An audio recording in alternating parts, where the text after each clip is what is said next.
One of the most iconic HASHIRA within Kimetsu no Yaiba is none other than the stone HASHIRA, Gyomei Himejima himself. From his hard-hitting breathing techniques to his religious iconography, he stands out, literally, amongst other characters, especially amongst the HASHIRA. Besides that, his story is wrought with tragedy, but he still perseveres. It's for these very reasons his story is so satisfying in itself. So without further ado, let's dive into the story of Gyomei Himejima, the stone HASHIRA. Gyomei's story begins with double tragedy. His mother died giving birth to him, and his father succumbed to a disease, leaving Gyomei to be raised in a temple with relatives. During his childhood, Gyomei developed a fever which led to his blindness. At some point before joining the Demon Slayers, Gyomei looked after orphans at a temple. They lived like a family, something that Gyomei remembers fondly, even saying he wanted to continue living that way. Unfortunately, one of the children made a deal with a demon, letting the monster inside and extinguishing wisteria flower incense burners. Every child in his care was killed that night,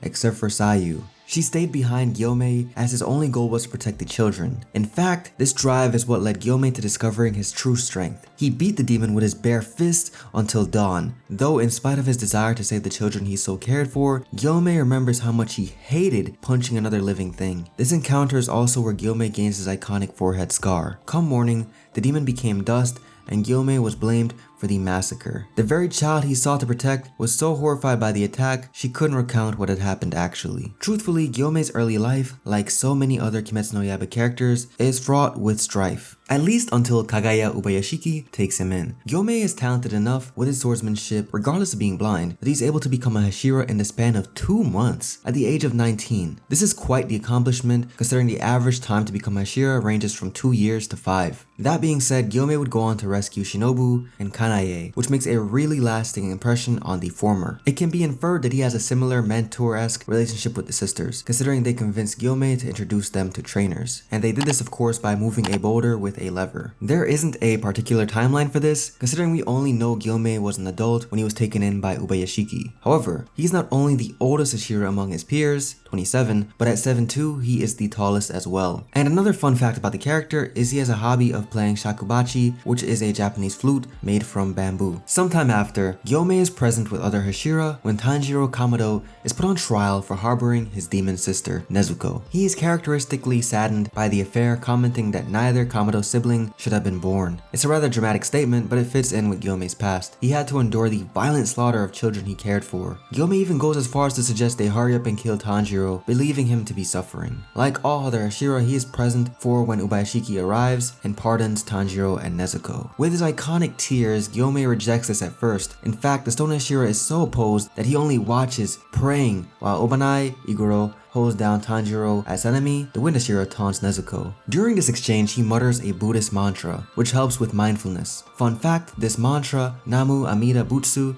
translates to I will entrust myself to the Buddha of infinite light and life. Anyhow, Ubayashiki allows both Tanjiro and Nezuko to continue fighting for the Demon Slayers and announces the beginning of the HASHIRA meeting. Later on, after the events of Mugen Train, he is informed of Kyojiro Rengoku's passing. Gyomei can be seen reciting the same mantra from the HASHIRA meeting. Sanemi's younger brother, Genya, is also with him, presumably training. Later on, Gyomei is at the meeting held at the Ubayashiki estate. The meeting pertains to manifesting the Demon Slayer marks. Of course, Gyomei promises to achieve the mark. His dedication to Ubayashiki is unwavering and is something to really admire in his character. The way he cares for people, especially the trio further on, is wholesome and just cements his personality as a gentle giant. Still following that peaceful nature, Gyomei is the one who stops a potential fight between the water HASHIRA Gyu Tomioka and the wind HASHIRA. The way he commands their attention in this scene really makes Gyomei feel like their leader in a way. Following this meeting, the special HASHIRA training begins. The training is meant to prepare swordsmen ranked lower than HASHIRA. Typically, HASHIRA trained only their Suguko, but due to demons not appearing, it was a unique circumstance. This meant training with none other than the stone HASHIRA himself. To riff more on his tranquil character, Gyomei's home is settled well within the mountains. His training is rather vigorous, standing under waterfalls, carrying 3 logs atop one's back, and shouldering a boulder, one sho, which is roughly 109 meters. Gyomei's intensity is only shown further by the fact he greets both Tanjiro and Zenitsu while tiptoeing over a roaring fire with rocks and logs on his shoulders. Despite Zenitsu passing out from the premise of the training, Gyomei is still rather unforgiving. He suggests Tanjiro throw the unconscious Zenitsu into the cold river. The HASHIRA's training focused on the legs and hips, as Gyomei believes strong legs and hips are the stepping stone to accurate attacks and solid defense. Overall, improvement in one's swordsmanship technique. Perhaps due to his own strength building techniques, it's no surprise that those around him notice the strength Gyomei has. Tanjiro remarks that Gyomei smells different than other HASHIRA. Meanwhile, during her iconic fight with Doma, Shinobu wishes she brought the same comfort Gyomei did, no doubt due to his massive size. Anyone would feel more safe with someone built like the Rock going against a demon. However, the training proves that Gyomei isn't too adept at teaching. Genya advises Tanjiro that in order to truly learn, you have to watch Gyomei firsthand. Plus, Gyomei employs repetitive motion, which is similar to total concentration breathing. By doing a repetitive action, your concentration increases. While Genya explains, Gyomei watches them from the woods. Genya and Gyomei perform repetitive motions by remembering a memory that invokes anger or pain, thereby allowing them to increase their heart rate and body temperature. Considering Gyomei can be seen crying a lot and chanting Buddhist mantras, one can assume he uses repetitive motion quite often. The memory he most likely projects is probably the night of the massacre at his temple. It's a sad detail for Gyomei's character for sure. His crying comes across as comical at first, as a gag, but later on it becomes something more, something that only cements how much Gyomei truly feels. Speaking of Gyomei's feelings, after he sees Tanjiro's dedication to the back-breaking training and his actions at the Swordsmith village, Gyomei tells Tanjiro he respects him, but even thanks Tanjiro for his honesty, because Tanjiro was truly indecisive at the village. Yet, Gyomei's inner thoughts reveal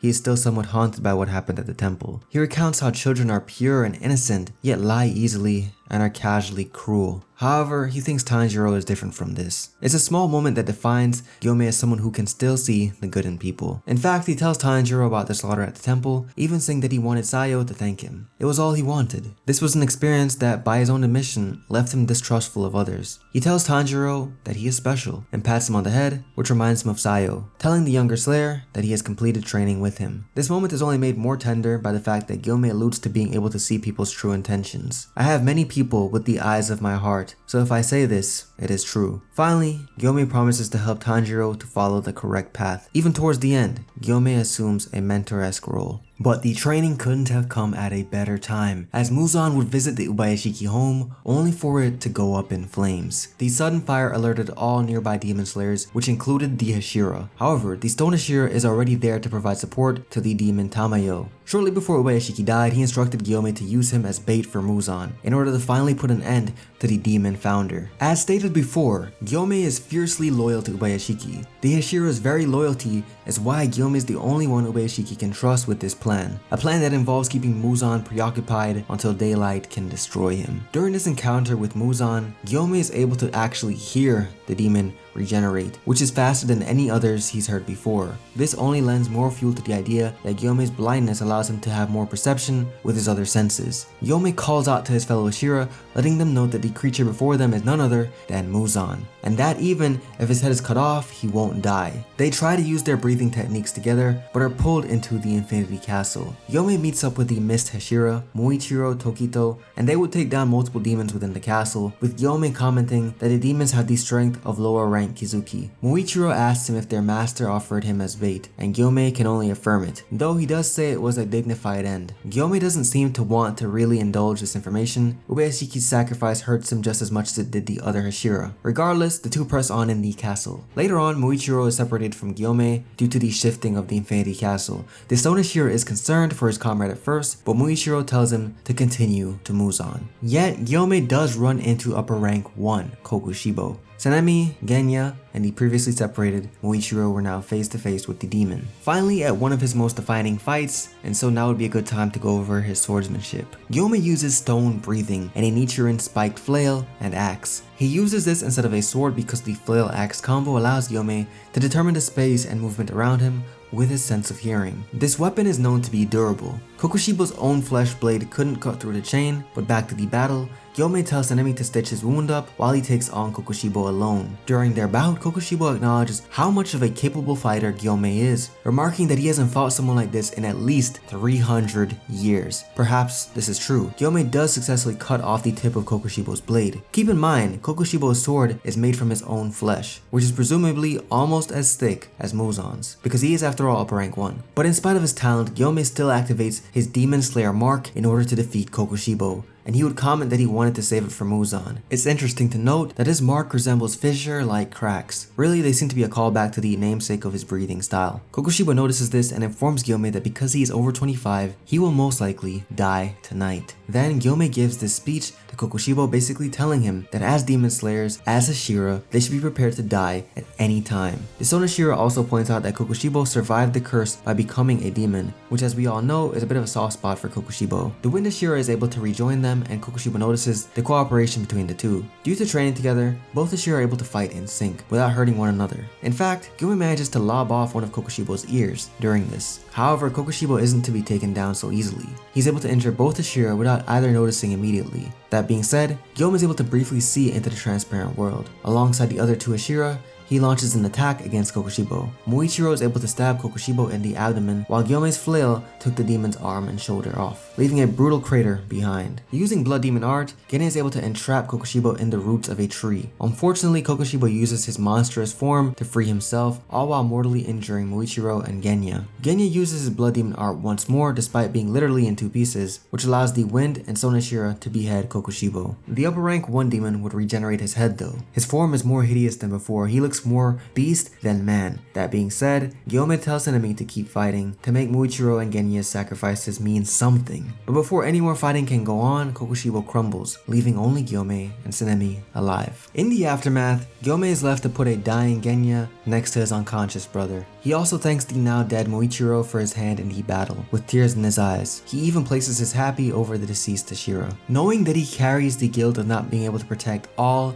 of the orphans at the temple, this scene hits harder with context. Time and time again, Gyomei is this symbol of strength, that things are going to be okay, and yet he cannot provide this comfort to his own young peers. Gyomei is also present for the reunion between the Shinazugawa siblings and Genya's immediate death afterwards. His only response is to tell Tsunemi they can't stop now, at least not until they defeat Muzan. Speaking of Muzan, Tsunemi and Gyomei arrive to help stall the demon founder. Muzan recognizes them immediately as the two slayers who killed Kokushibo. Gyomei's introduction is paired with his flail rebuffing an attack that would have certainly killed Misuri. A very badass entrance if I do say so myself. Alongside his fellow HASHIRA, Gyomei fights back against Muzan. During this, he is poisoned by Muzan's blood. However, Tamayo's cat would arrive and administer an antidote to the HASHIRA. Afterwards, Muzan would unleash a massive AoE attack that knocks back the HASHIRA. But by seeing Obanai's red sword, Gyomei clacks his flail and axe together. The friction causes them to turn the iconic red needed to really sear Muzan. He would then take the demon's shoulder clear off, and then Gyomei would once again see into the transparent world and realize that Muzan has multiple brains and hearts that move around. And this is why he cannot simply be beheaded. Regardless, Muzan once again pushes back the HASHIRA. The force is enough for these slayers to literally be thrown into buildings. In fact, Gyomei is tossed into rubble and loses his leg below the knee. While unconscious, Yurichiro tends to him, noting that his blood loss and lack of balance takes him out of the fight. Gyomei really, truly fights until he cannot anymore. This though would spell bad news for the demon slayers, as only 50 minutes remained until sunrise. However, Gyomei would manage to get back up despite his major injuries. He carries the chain connecting his flail and axe in his teeth. Later on, when Muzan transforms into a giant baby to escape the sun, Gyomei uses his chain to pull the demon lord. Behind him are the Kakushi who lend their strength in the demented tug of war between humanity and Muzan. They bring Muzan to the ground, but the chain would snap. Thankfully, Muzan begins to succumb to the sun. With this joyous news, Gyomei knows he can finally be at rest. He tells the Kakushi to tend to the younger slayers, perhaps because Gyomei knows he is dying. In fact, Gyomei's last moments have him surrounded by the lost orphans from the temple. They clamor around Gyomei, saying they only wanted to protect him. In this final touching moment for the Stone HASHIRA, he dies, surrounded by the spirits of the children he cared for, as well as the Kakushi who held him as he died. It's one of the most powerful raw moments in the series, and it's something that really sticks with me now, many rereads later. That being said, like the cast of Kimetsu no Yaiba,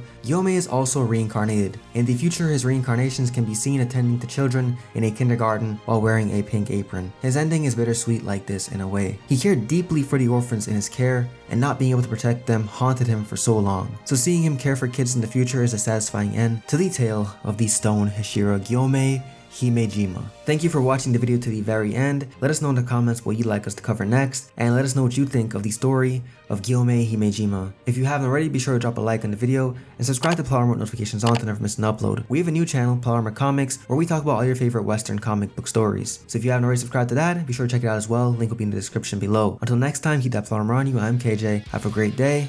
Goodbye.